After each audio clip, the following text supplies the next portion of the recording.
about time to get started. You can't overdo this thing, you know. I'm taking it easy. I got me a little bit of compost this week. Oh, yeah, that's too much work. Scattered it, and I can hardly walk. Yeah, that's too much work. All right, about time to get started this morning. I don't know. Paying a bit of attention. Yeah, they don't care. They don't pay attention when I am teaching. That's fine. All this work I put in, and they just don't appreciate it at all, do they, Bob?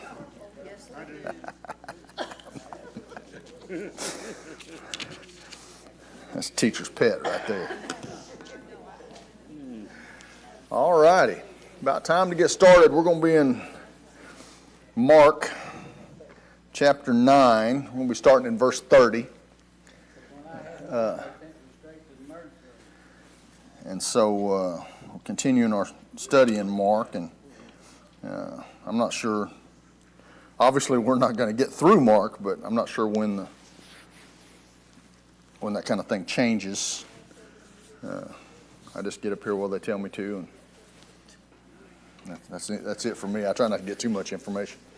So, anyway, I think that's a male thing, and that's a gender thing. That's not anybody else's fault but mine. Good to have everybody out this morning. Don't forget to get your green sheet for our prayer list, and I just want to say Don looks a whole lot more relaxed. don't we all? Hey, Mark, John? Yes? That's okay. I know, that's okay. That's okay. I know he answers whatever. Mark and Brenda both have COVID. Is it on the sheet? Probably is not. Mark now has COVID. Yeah. I don't see it on the sheet, no. So I thought, So Mark and Brenda got COVID? yeah. Okay. So remember them, and I'm sure it'll get on whoever does announcements this morning will have that on their list. Mike's supposed to be home tomorrow, so I need to get his truck fixed. I'm on vacation, extended vacation. So extended vacation takes a little while for me to get going. No, I've got it fixed. I just got to finish it up. So I've got all the hard parts done. Zach is finishing up. Yeah, all I like is getting done. Mark left back here. Well, so anyway, throughout Mark, we've been talking about several different topics, but the last little bit we've been talking about Jesus' glory, the glory of Jesus, and showing the glory of Jesus to the audience that Jesus was surrounded by during his time. And so, as Christians, we have a wider grasp or a grander view or a better understanding, or should have, or a different idea of God's or Jesus' glory because we're his disciples. But in the middle of chapter 9 through chapter 13, we're seeing the glory of Jesus, but we're also challenged to count the cost of following Jesus. Okay? We're gathering an understanding of who Jesus is. We're getting a glimpse of his glory from the transfiguration and that kind of thing. But now we're going to talk about the cost, what it takes, how we should be, those sorts of things, as far as what it takes to follow Jesus. We're challenged to count that cost. And as we've talked about discipleship, we know that in this gospel and in the other gospels, discipleship is a main point. But what does that mean, and what does it cost? What does it take? And so in the lesson this morning, Jesus is still trying to convince or teach, or he's still reiterating the fact that the message is the same. He's going to be delivered under the hands of men They're going to kill him. He's going to raise on the third day. But the disciples still don't get it. Their attitude hasn't changed as far as the message is concerned. Their attitude has changed as far as how they accept that message. We know the first time Jesus said it, Peter stood up and says, "No, that ain't how it's fixing to happen." Peter stood up and basically rebuked Jesus about what he had to say about what was going to happen. And so now, the commentator calls it the dullness. The dullness of the disciples is reiterated here because Jesus is still not making sense to his disciples. They're still not getting a grasp of what he's saying and why. They're still not, or I guess they're still in disbelief that that is actually what is going to happen, and maybe he just doesn't understand, or who knows what is going on. But now we find that they're afraid to say anything about it. Okay? Now, I found that, I don't know if refreshing or interesting or something that I can personally understand based on what's happened up until this point. Okay? Having dealt with, in my childhood, my dad was don't speak till spoke to. Okay? That was just it. That was the way it was. And that's, you live by that rule. You don't speak to your dad until he speaks to you and asks you a question or whatever. And so if you did happen to say something, if I did happen to say something as a child and was rebuked or chastised or I wouldn't say belittled, but if my question came into question, okay, I knew that I was never going to ask that question again. Okay, I'm just not. I'm not accepting. It wasn't worth the rebuke, I guess, from my mindset, and that's what I felt when I was reading this. Now that may not have been their attitude at all, but they got the same information, and instead of confronting Jesus or questioning Jesus or asking or even voicing an opinion about it, they were afraid to say anything. Okay? And so that's how I applied it to my life, or that's how I applied my life to the situation that's going on here. The disciples, worse than anything, even asking why it doesn't make any sense, trying to get a little bit more information, whatever, they're afraid to ask. So fear, all throughout the Gospel of Mark, is shown to be a problem. Fear affecting someone's faith. Fear prohibiting someone's faith. So fear is supposed to lead to faith. We learn that in Mark 5 and 36. Fear should lead to faith based on trying to find out, trying to go deeper, trying to understand more, trying to build. That should build your faith. Fear is supposed to lead to faith. But here, fear caused the disciples to not even ask for further understanding. Their fear kept them from understanding further. And so I want us to remember that as we begin to talk about what's going on here. So they're on their way. They're going to go to Capernaum. And the disciples are discussing something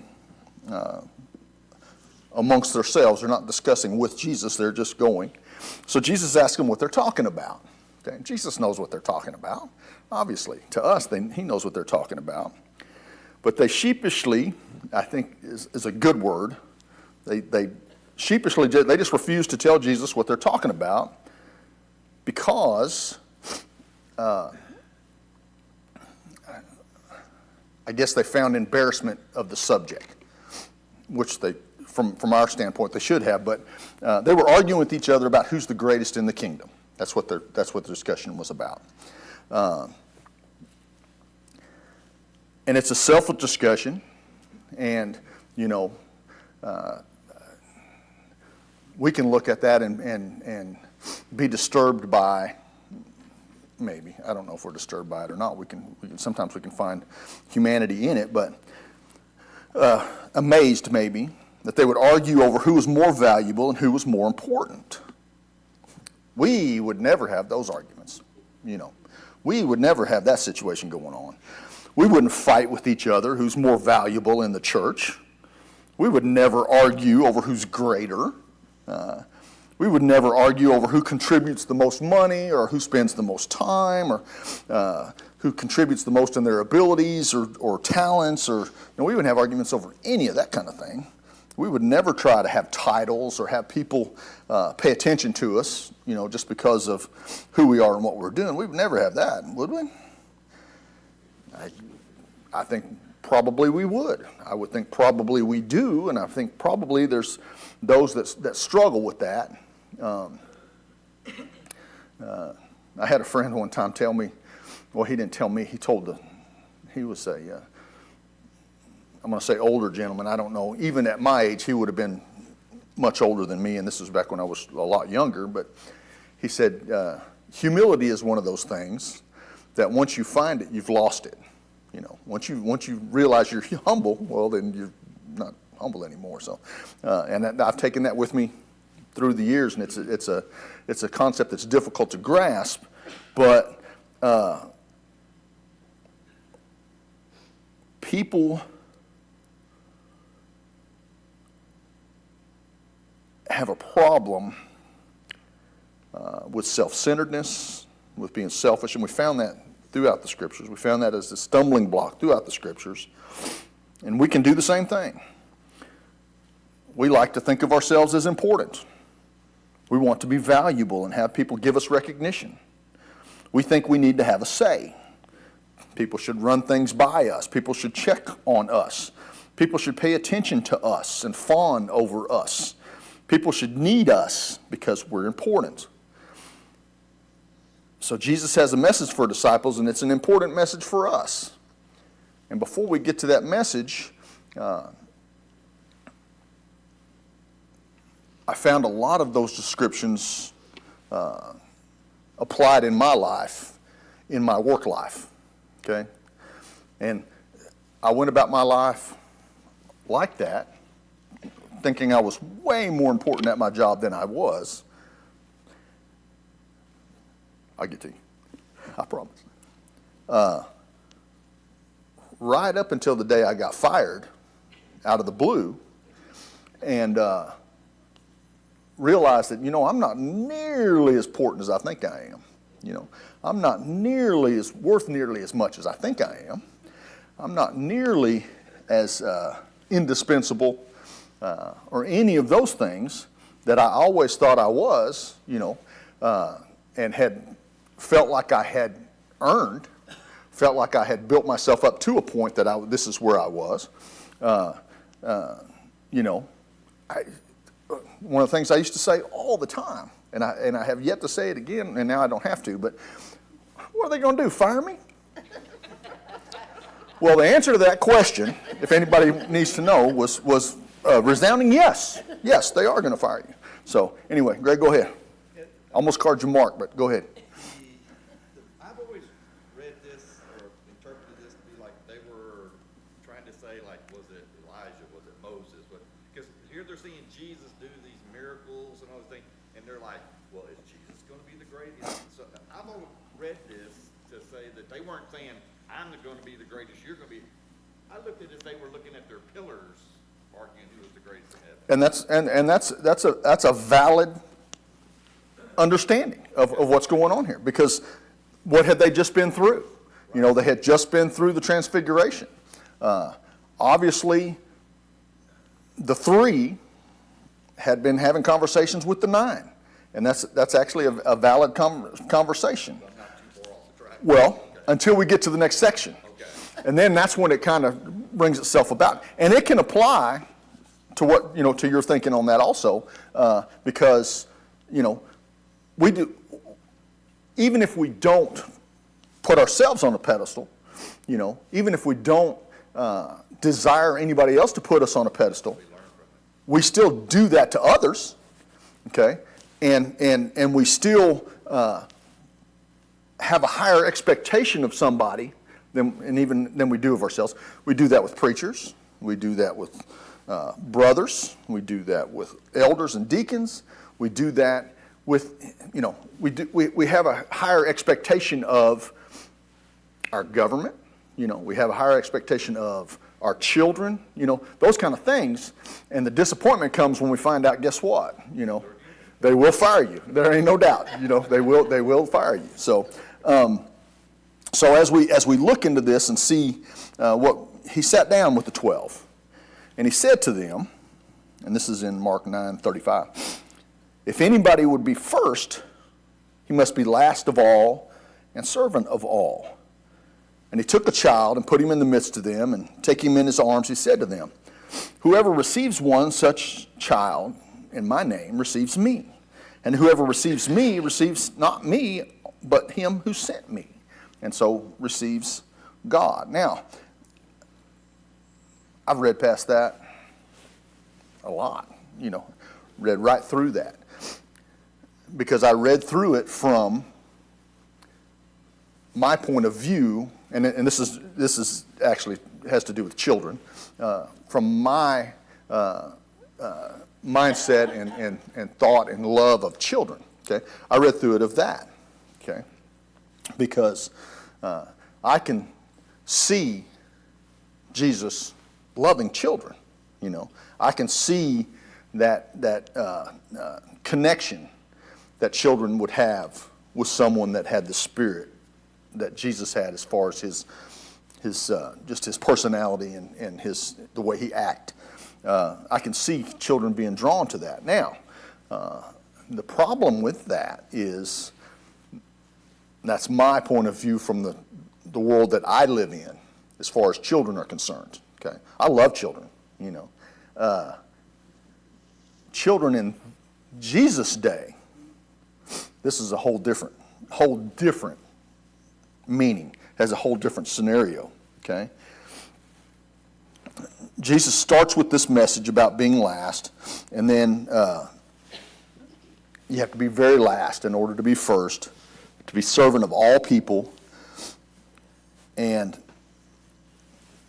that's just counterintuitive. That just goes against nature. That goes against the culture. That goes against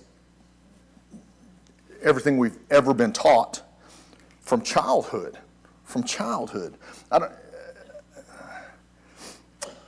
don't know, because it wasn't a thing when I was a kid, but it was a thing when my kids were kids. Okay, kids always want to be first. Okay, unless they're in line for a whipping or whatever, but they always want to be first. Okay, and we teach them that in school. They always want to be the line leader. It was when my youngest son would come home and he got to be line leader that day, it was just the biggest event in his little life.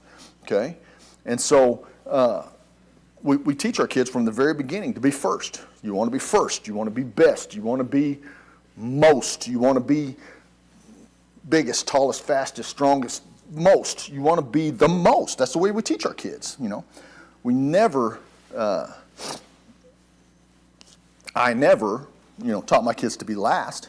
Okay. Even though I was of that mentality. When I used to race motorcycles, I raced with a buddy of mine, and he would get so mad because I wasn't an aggressive, have to win personality. I was like, somebody got to lose. It might as well be me. I didn't have that. I enjoyed the riding. I enjoyed the thrill of it. I enjoyed the traveling. I enjoyed all of it. The winning was not important to me. It just didn't have anything to do with why I was there and what I was doing. Okay, and it was the opposite of my buddy, because he was focused on winning, and so on being first. And so, as a society, we teach our children, we teach ourselves, we become wrapped up in first. Be first. Let others serve you to build you up, and be first, okay? Each of us has to take last place to be first with Jesus. And that's how you be a disciple. It's how you are a disciple to Christ. And that's a difficult concept to get around. And the way my mind works,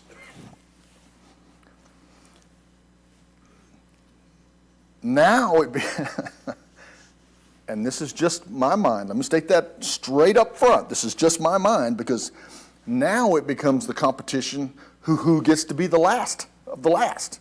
You know, if I have to be last and servant of everybody, then I have to be back here. But if Greg has to be servant of last and everybody, he has to be behind me. So I have to be, you know, and then pretty soon we're all backed up. And that's not the way it is, and that's not what Jesus is talking about, and that's not the concept at all. But that's where my mind went, and I just wanted to share that. So that's where I am.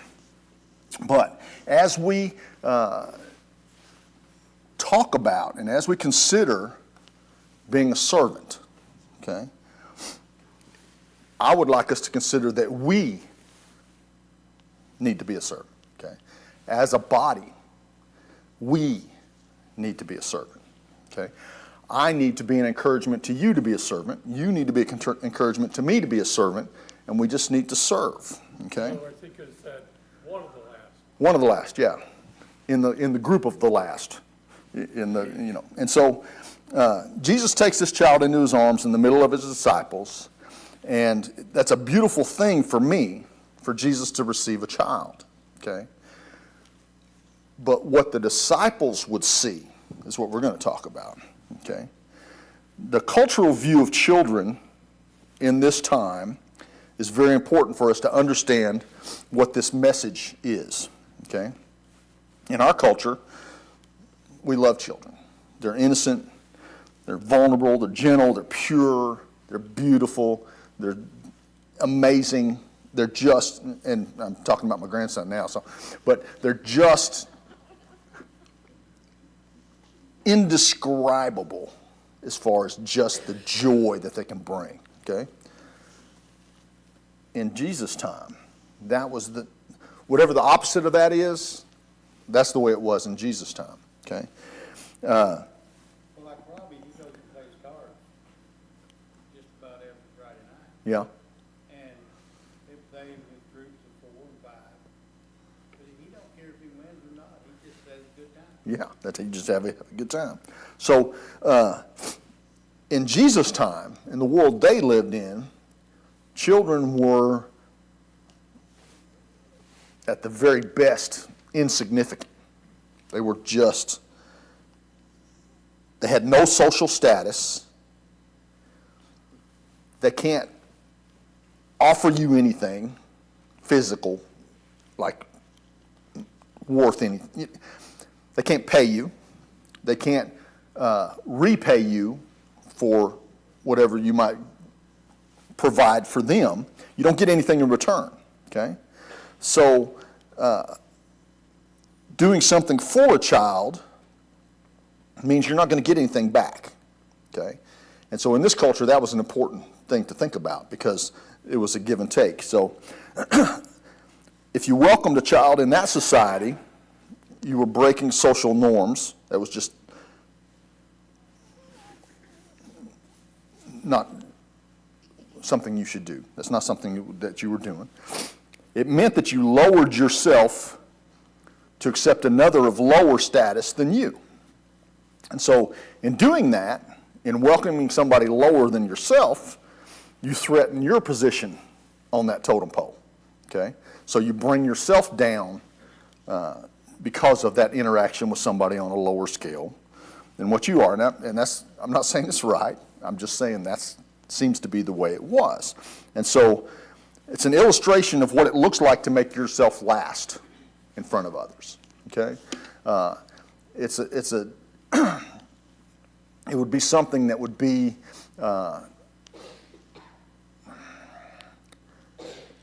not humbling, but almost humiliating, okay, to lower yourself to that status. And so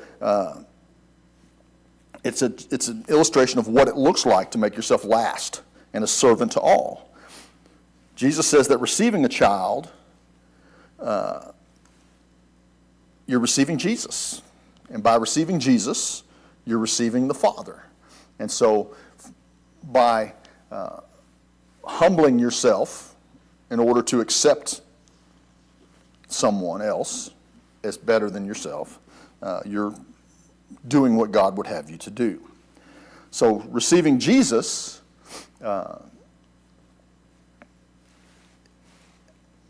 is to receive the lesser.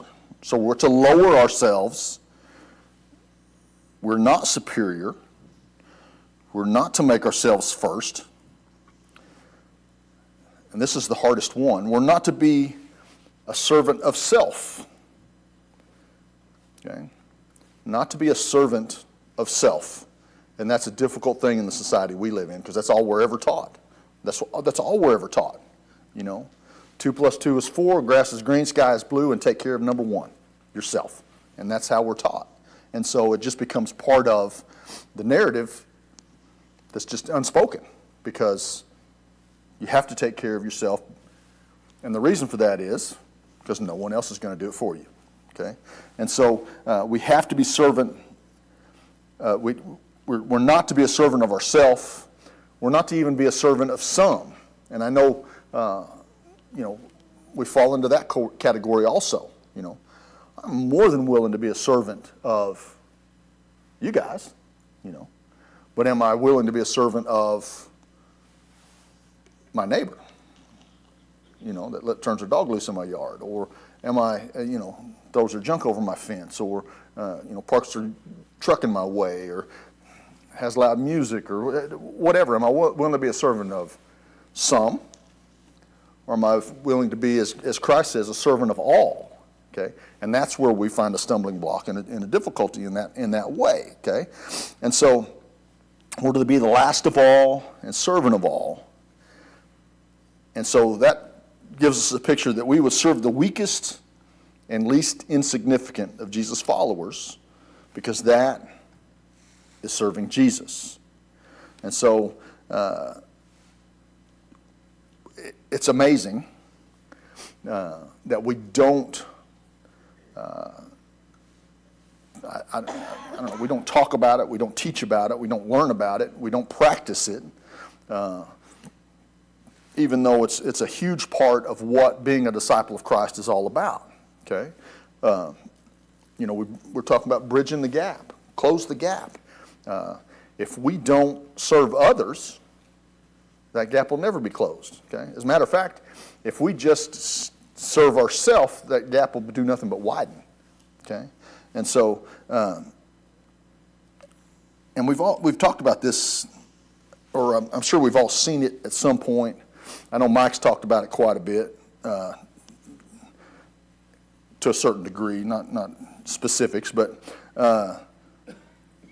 when we see that people that are given a spiritual authority, like elders or preachers, or spiritual positions of service like deacons or whatever,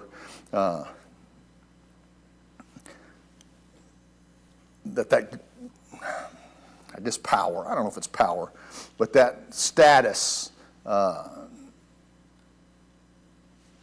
goes to their head, is the only thing I can think of. They act like they have power and rule over others, and that's all they're concerned about. And also, and this is a lesson to the elders and a lesson to all of us, but and people in a position of our spiritual well-being, to not make decisions based on, and it's a difficult thing, I'm sure. I've never had to do it before, but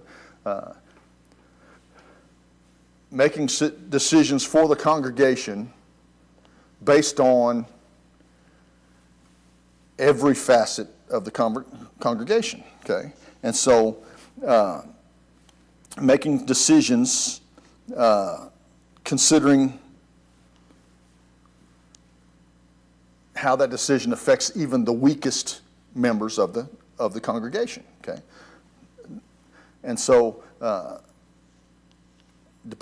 whether that be class materials or what Mike preaches from the pulpit or how we do our outreach or who we include or heaven forbid exclude from whatever it may be, as a spiritual guide and leader, they have to consider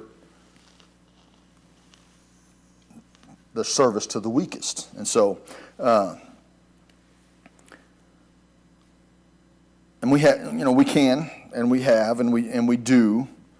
Certain people, we have in our minds that certain people aren't as important as other people. Okay, and that's just a societal norm. I mean, that's just. I would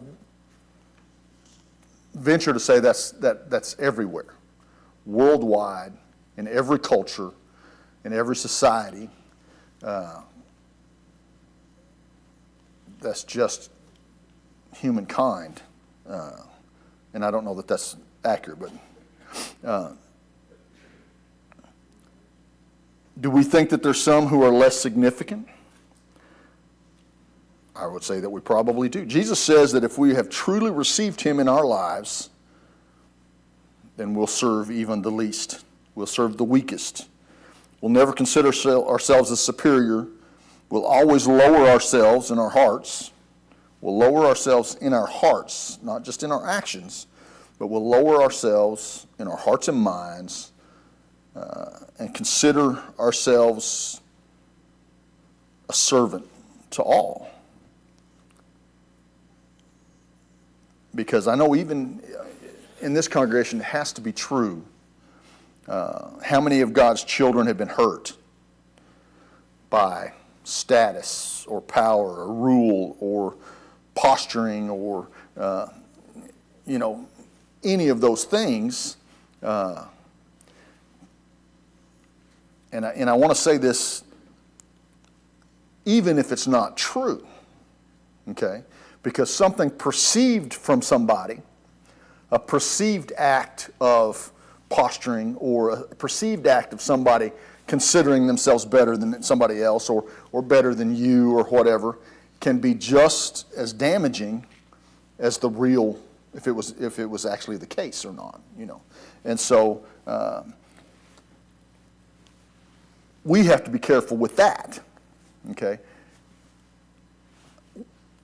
I have to be careful to listen in context to what Mike has to say when he's preaching at me. When I know he's looking right at me and he's preaching at me, I have to be careful to understand the context and not get my feelings hurt by something I think he said rather than something he said. Okay, and that goes a lot to communication and things like that. I've been in that position here before. That it's not what was said; it was what was thought was said. Can be damaging. So we're the ones that have to be careful with that. Obviously, we have to be careful about what we say, but we have to be careful about what we hear, also. And you're going to have to stick that thing way up there.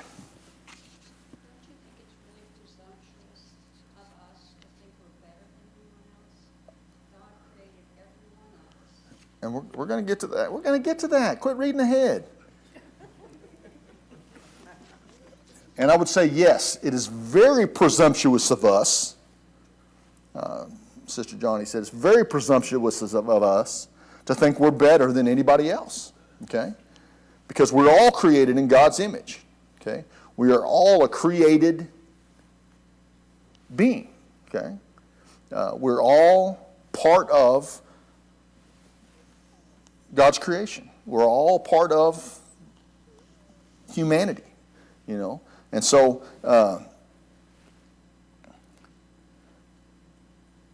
Jesus is in a situation now where they get to where they're going because no soul is lesser than another soul. Okay? And we tend to, we're a physical being. But if we count everyone's soul as priceless, okay? If we look at a person as a priceless soul, we'll do a better job of serving others. We just will. No soul is over lesser value, overvalue, more importance, less importance before God. Okay? It's just not how God works. So as we get into the next part of this section, John tells Jesus there's someone casting out demons. Okay? Casting out demons in the name of Jesus. But they tried to stop him because he wasn't following them. Okay? And I've read that a lot. Okay? Never considered it a lot, just read it a lot. So it's a very interesting situation going on. So the first question would be, how is someone casting out demons that's not among the 12? Okay? Where did that come from? And to go back before that, I was interested. I'm not a studious person at all, but I was interested in this sudden surge of demon stuff. Okay, this demon stuff. You know, when we start in the Gospels, we start demon stuff. In all the research I could do of the Old Testament, which, you know, obviously the Gospels are still in the Old Testament, but in the Old Testament, in all the study I could find in the Old Testament, no demon casting out. It's just not there. There's no instance, there's no record of demons being cast out. Now, there's one instance, and I don't know if you guys remember it or not, but Saul was troubled in spirit. And this is as close as I could get with the demons. And David would play the harp, and the troubling spirit, whatever that may be, would leave King Saul. Okay? And so, temporarily, yes, absolutely, temporarily.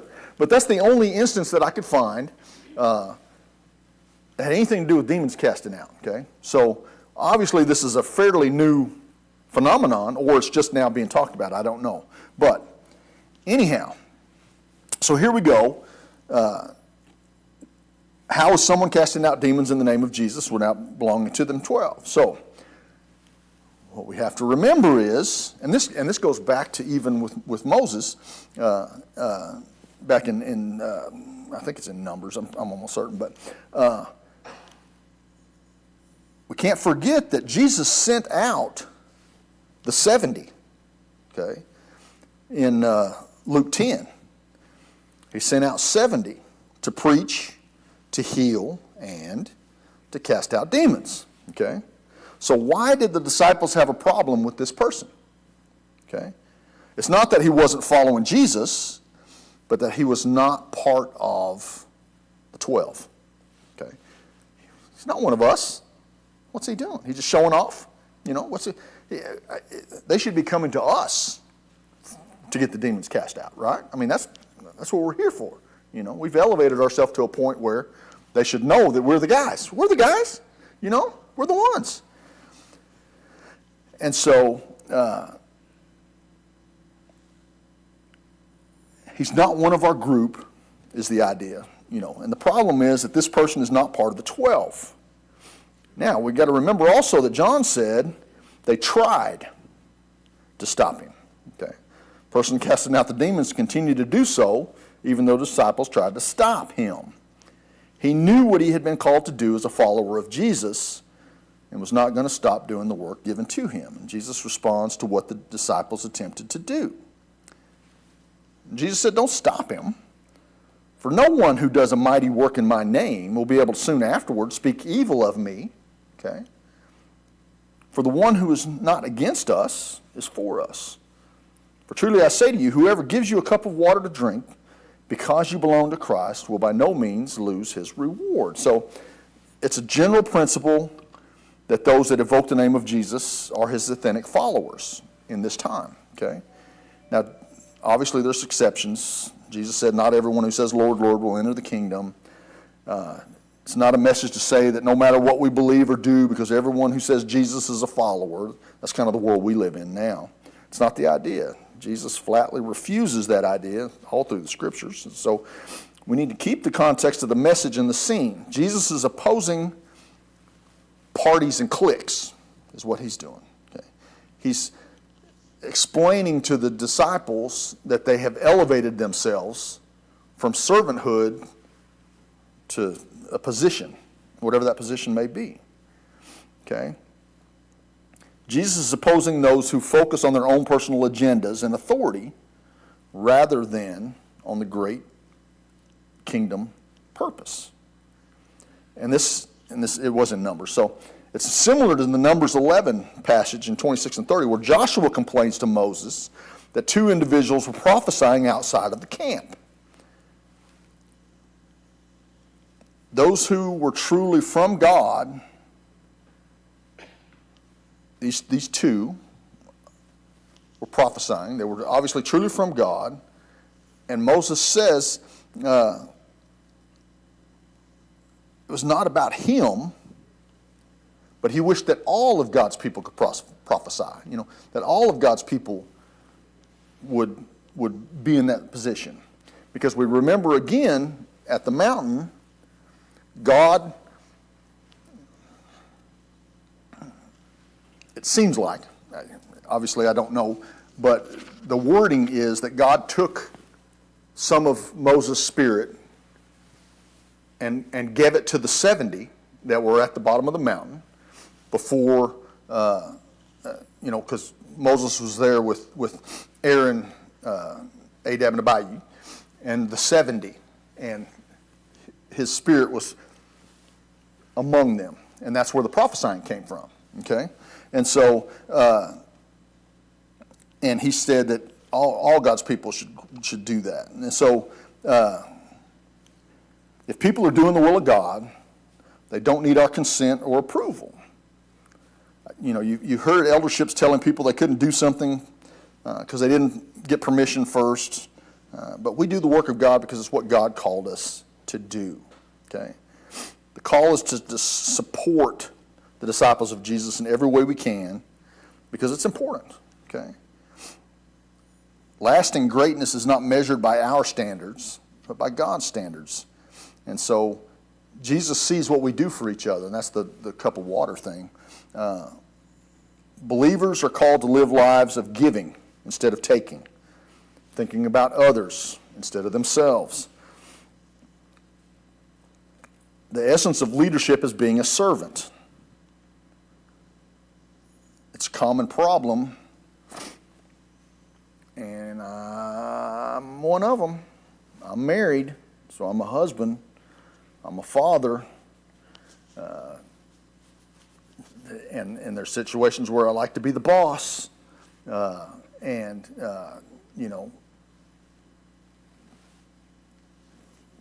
tell somebody what to do and get it done, that kind of thing. But leadership in the church is not ruling with an iron fist, okay? It's not telling others what to do, demanding unquestioned loyalty, or telling the flock what to do. And that's a common message. Greatness is serving. Husbands, how are you serving your wife and children? Wives, how are you serving your husband and children? Parents, how are you serving your children?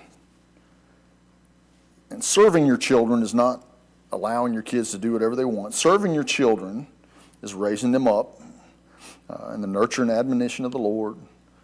How are we serving each other in the church? Spiritually. Strengthening each other in the faith. How are we serving each other physically? With how we spend our time and how we help or do. And who are we willing to serve? Opposite side of that coin is who are we unwilling to serve? So we need to question ourselves. Who are we unwilling to serve? Who do we have the audacity, the gall to determine who God likes better, who deserves God, who deserves, we don't get to decide who deserves God, okay? We need to serve all people, not just some people. And any promotion of ourselves shows that we're not really followers of Jesus, and we don't understand what it means to follow Jesus. And I like this last statement, and we'll close with this. No one is too small for the kingdom, and no work is too small for the kingdom. That's that cup of water thing. And so, as we go about trying to be better, as we go about trying to do more for more, we should consider how we serve others, not just some, but all. So thank you so much for your time, and we'll be back next week.